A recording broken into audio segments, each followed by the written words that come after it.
நீங்கள் பார்த்துக் கொண்டிருப்பது உங்கள் விஜய்.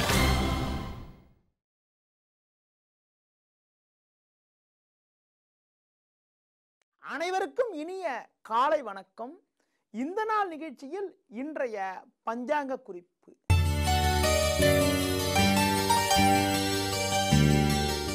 பதினாறு 8/2015 ஆடி 31 துதிகை திதி இரவு 12:24 வரை, பின்பு திருத்திகை. நாள் முழுவதும் பூர நட்சத்திரம், நாள் முழுவதும் சித்த யோகம். ராகு காலம் மாலை 4:30 முதல் 6 மணி வரை. யமகண்டம் பகல் 12 மணி முதல் 1:30 வரை. சுப ஓரைகள் காலை 7 மணி முதல் 9 மணி வரை, பகல் 11 மணி முதல் 12 மணி வரை, மதியம் 2 மணி முதல் 4 மணி வரை, மாலை 6 மணி முதல் 7 மணி வரை, இரவு 9 மணி முதல் 11 மணி வரை. இன்று ஆடி பூரம். இனி இன்றைய ராசி பலன். மேஷ ராசி நேயர்களே, பஞ்சமஸ்தானத்தில் குருவானவர் சந்திரன் சேர்க்கை பெற்று சஞ்சரிப்பது, 6இல் ராகு சஞ்சரிப்பது உன்னதமான அமைப்பாகும். உடன் இருப்பவர்களுடைய ஆதரவானது மிக மிக நன்றாக இருக்கும். எதிர்பாராத உதவிகள் கிடைக்கும். தடைப்பட்ட சுபகாரியங்கள் கூட கைகூடுவதற்கான வாய்ப்புகள் இருக்கிறது. ரிஷப ராசி நேயர்களே, 3இல் சூரியன் செவ்வாய் சஞ்சரிப்பது உங்கள் பலத்தை அதிகரிக்கக்கூடிய அமைப்பு என்றாலும், 4ஆம் வீட்டில் சந்திரனவர் குரு சேர்க்கை பெற்று சஞ்சரிப்பதால் பண வரவில் சிறு சிறு தடங்கல்கள், தேவையில்லாத அலைச்சல்கள் ஏற்படலாம். முடிந்தவரை கொடுக்கல் வாங்கல் விஷயத்தில் சற்று கவனமாக இருப்பது மிகவும் உத்தமம். மிதுன ராசி நேயர்களே, முயற்சி ஸ்தானமான 3ஆம் வீட்டில் சந்திரனவர் சஞ்சரிப்பது எதிர்பாராத அனுகூலங்களை ஏற்படுத்தக்கூடிய ஒரு உன்னதமான அமைப்பு என்றாலும், சூரியன் செவ்வாய் 2இல் இருப்பதால் உடன் இருப்பவர்களே உங்களுக்கு தேவையற்ற நெருக்கடிகளை ஏற்படுத்துவார்கள். கோபத்தை குறைத்துக் கொள்வது, மற்றவர்களிடம் பேசுகின்ற போது சற்று நிதானத்தினை கடைபிடிப்பது, புதிய முயற்சிகளை தள்ளி வைப்பது மிக மிக உத்தமம். கடக ராசி நேயர்களே, சந்திரனவர் புதன் சுக்கிரன் சேர்க்கை பெற்று 2இல் சஞ்சரிப்பதால் சுபிட்சங்கள் அதிகரிக்கக்கூடிய ஒரு இனிய நாளாக இன்றைய நாள் இருக்கும். குரு சஞ்சாரம் சாதகமாக இருப்பதால் பண வரவு மிக மிக நன்றாக இருக்கும். மங்களகரமான சுபகாரியங்கள் கூட கைகூடும். பிள்ளைகளால் சாதகமான பலன்கள் ஏற்படும். சிம்ம ராசி நேயர்களே, ஜென்ம ராசியில் சந்திரனவர் சுக்கிரன் புதன் சேர்க்கை பெற்று சஞ்சரிப்பது அற்புதமான அமைப்பாகும். உடன் இருப்பவர்களுடைய ஆதரவானது மிக மிக நன்றாக இருக்கும். உடல் ஆரோக்கிய ரீதியாக இருந்த சின்ன சின்ன பாதிப்புகள் கூட விலகி எதிலும் சுறுசுறுப்பாக செயல்படுவீர்கள்.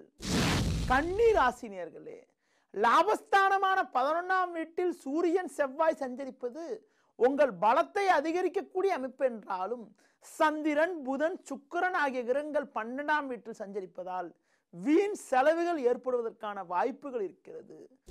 துலா ராசி நேயர்களே, சூரியனும் செவ்வாயும் 10இல் அமைய பெற்று லாபஸ்தானத்தில் சந்திரனவர் சுக்கிரன் புதன் சேர்க்கை பெற்று சஞ்சரிப்பதால் பொருளாதார ரீதியாக ஏற்ற மிகுந்த பலன்கள் உண்டாகும்.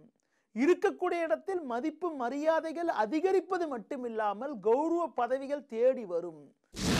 விருச்சிக ராசி நேயர்களே, 10ஆம் வீட்டில் சந்திரனவர் சுக்கிரன் புதன் சேர்க்கை பெற்று சஞ்சரிப்பதால் இருக்கக்கூடிய பிரச்சனைகள் எல்லாம் படிப்படியாக குறைந்து ஏற்றமும் சாதகமான பலன்களும் உண்டாகும்.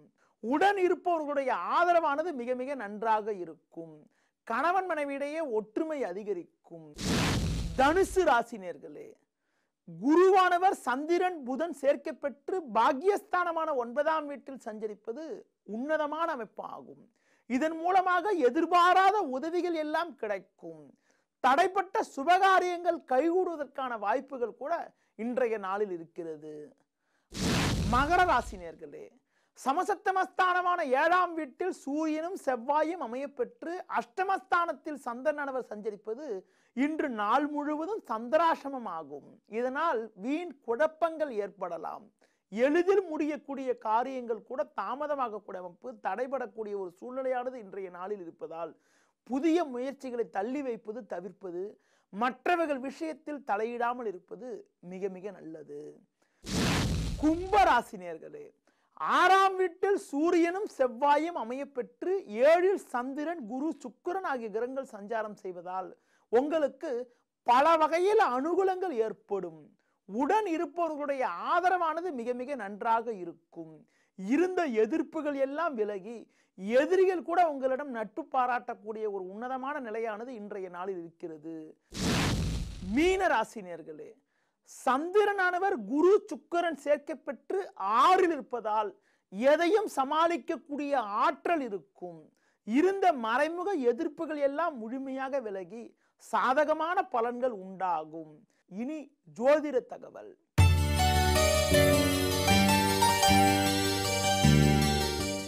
ஜோதிட தகவல்ல சுப கிரக ஓரை என்றால் என்ன, ஓரை என்றால் ஏற்படக்கூடிய பலன்கள், ஓரையை எப்படி பயன்படுத்துவது என்பதனை பற்றி உங்களிடம் தெள்ள தெளிவாக கூறப்போகிறேன்.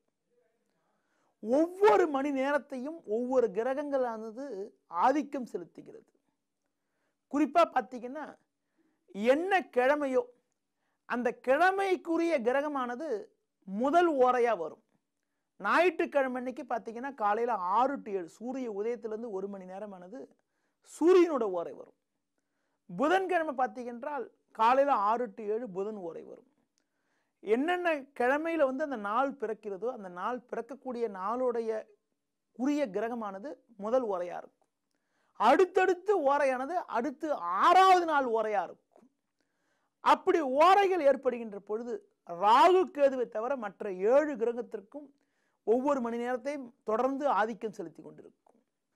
பொதுவாக நம்ம ஒரு நல்ல காரியத்திற்கான முயற்சிகள் எடுக்கின்ற பொழுது நல்ல திதி, நல்ல நட்சத்திரம், நல்ல நாள் பார்த்தா தான் முகூர்த்த நாள் பார்க்க முடியும். மாதத்தில் ஒரு மாதத்தில் எடுத்துக்கொண்டா 4 அல்லது 5 நாள் தான் அதிகபட்ச முகூர்த்த நாள் வருகிறது. எல்லா நல்ல காரியமே பார்த்தீங்கன்னா முகூர்த்த ஓரையில மட்டுமே பண்ண முடியாது, முகூர்த்த நாளில் மட்டும் பண்ண முடியாது. தவிர்க்க முடியாத நேரங்களில் சில நாட்களில் உடனடியாக ஒரு செயலை செய்யணும்னா அந்த மாதிரி நேரத்தில் சுப ஓரையில் ஒரு முயற்சி மேற்கொண்டால் சாதகமான பலனை தரும். குறிப்பாக சுப ஓரைன்னு பார்க்கின்ற போது குரு சுக்கிரன் புதன் ஓரைகள் மிக மிக சிறப்பான ஓரையாகும். குரு சுக்கிரன் புதன் ஓரையில் நம்ம ஒரு முயற்சி எடுத்தால் அந்த முயற்சிகளானது சாதகமாக இருக்கும். சனி ஓரையிலாம் ஒரு முயற்சி எடுத்தால் தடைபடும். சந்திர ஓரையில் ஒரு முயற்சி எடுத்தால் குழப்பமாக இருக்கும். செவ்வாய் ஓரையில் ஒரு முயற்சி எடுத்தால் என்ன ஆகும்னா வீண் சண்டைகள் கூட ஏற்படுவதற்கான வாய்ப்புகள் இருக்கு. ஜோதிட தகவல்ல சுப ஓரையை பற்றி கூறினேன். மீண்டும் நாளை காலை உங்களை சந்திக்கிறேன். நன்றி, வணக்கம்.